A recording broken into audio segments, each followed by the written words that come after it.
पर उपस्थित सारे भारत से आए हुए बड़े बड़े विद्वानों को, बड़े बड़े आचार्यों को हमारी तरफ से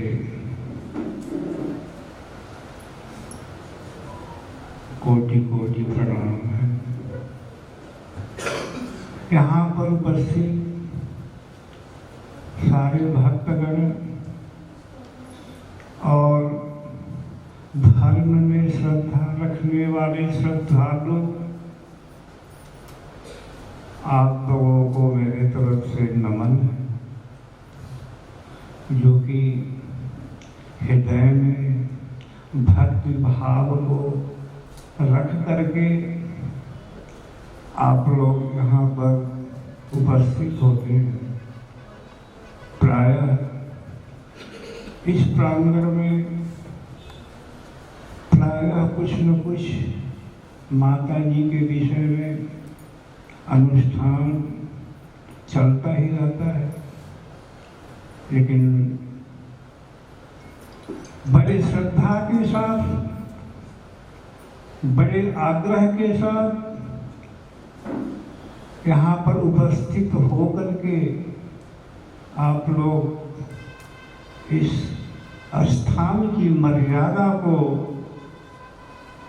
सुरक्षित रखते हुए अपना योगदान भक्ति भाव से देते रहते हैं।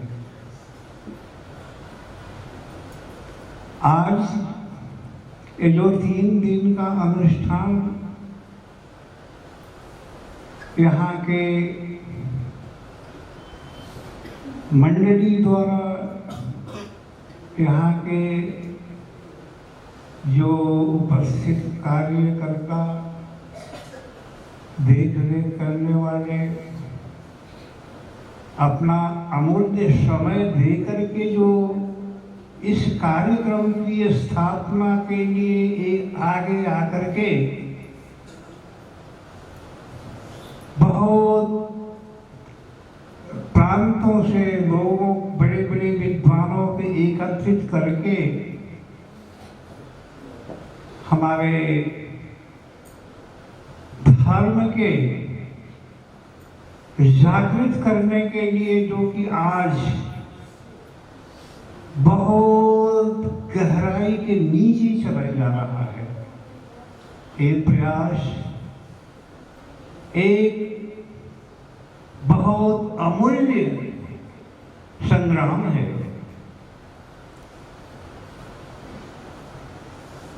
और जो वेद के विषय में ये अनुष्ठान रखा गया है, वेद की चर्चा हुई है, वेद के विषय में जानकारियां दी गई है। वेद एक हिंदू धर्म का प्राण है, प्राण ही से शरीर चलता है।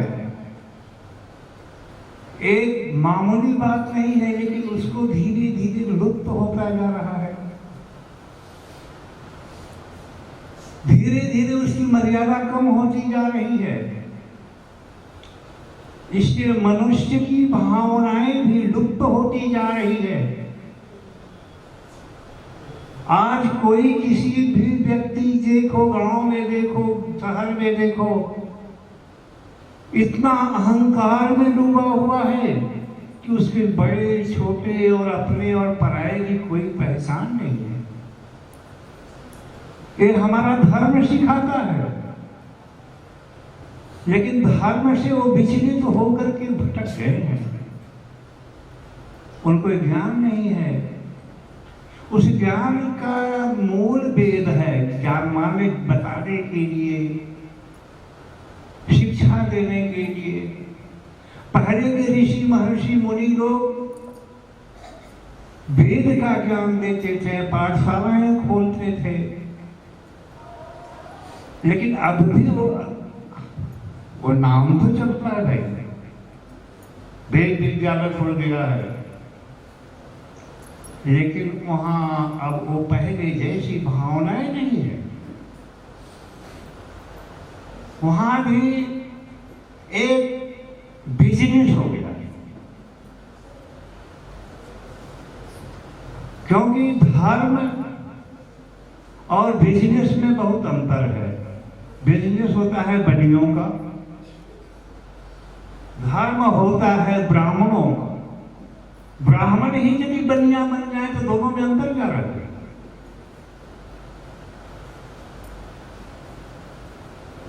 अगर देश को संभालना है तो ब्राह्मणों को आगे आना पड़ेगा। इस वेद की रक्षा करनी पड़ेगी, वेद को आगे बढ़ाना पड़ेगा, लोगों में प्रचार करना पड़ेगा। लेकिन हमारी सरकार भी इस पर ध्यान देना छोड़ दी। अभी लोग सोचते हैं कि हम बच्चों को वेद पढ़ा करके 7 साल उनका समय क्यों बर्बाद करें, उनको कहीं नौकरी तो मिलेगी नहीं। चलो इनको मीडियम अंग्रेजी मीडियम, कौन सा स्कूल होता है मीडियम, पब्लिक स्कूल मीडियम में डाल दो, अंग्रेजी में पढ़ लेगा, अंग्रेजी सीख लेगा तो विदेशों में जाके कमा लेगा। अब वो भावना आ गई है। हमारे सरकार को भी इस पर ध्यान देना चाहिए। सरकार तभी ध्यान देगी जब आप लोग उसके पीछे पड़ोगे। इसलिए हम तो यही कहेंगे कि इस देश का तुलना करना, इसके विषय में कुछ बोलना एक सूर्य के समान दीपक दिखाने के समान है। ये अथाह अज्ञान का भंडार है। इसमें आप जितना डूबते जाओगे, डूबते जाओगे, डूबते जाओगे, आपका उसका और अंत नहीं मिलेगा। इसमें इतना ज्ञान भरा हुआ है कि लोग विदेशों में भी इस ज्ञान को चोरी करके, पुस्तक को चोरी करके आज उसमें आगे बढ़ रहे हैं। नाना प्रकार के हथियार, मिसाइल और नाना प्रकार के बना रहे हैं। ये हमारे उधर हमारे जो हैं ऋषि महर्षि की देन है। भगवान जब भी अवतार ईश्वर लेते हैं तो भारत में ही लेते हैं। और कोई देश में सुना है क्या? अमेरिका में लिया है कोई भगवान ने क्या नाम? इंग्लैंड में कोई लिया है क्या?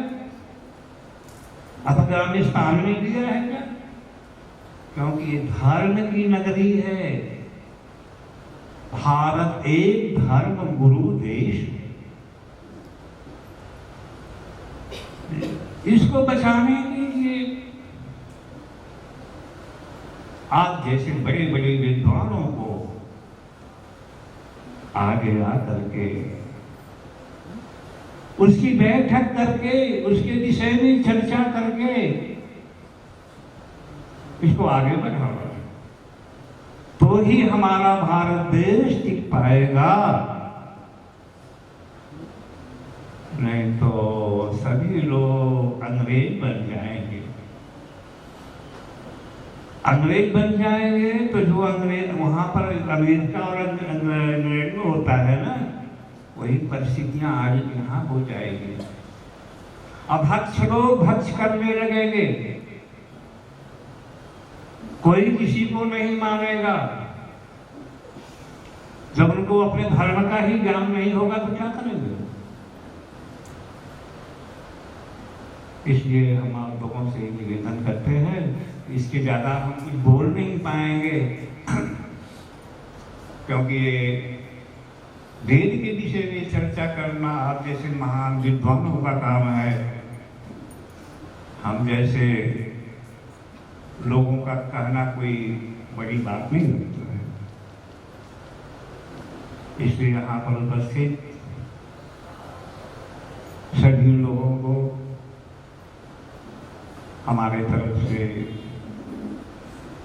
माँ विंध्यवासिनी देवी आप लोगों के मनोकामना की पूर्ति करें, आपके विचारों को और सद्बुद्धि दें, आपको अपने मार्ग पर और आगे प्रशस्त करें। यही हमारी अंतिम शुभकामना है। बोलिए भारत माता की, भारत माता की, भारत माता की।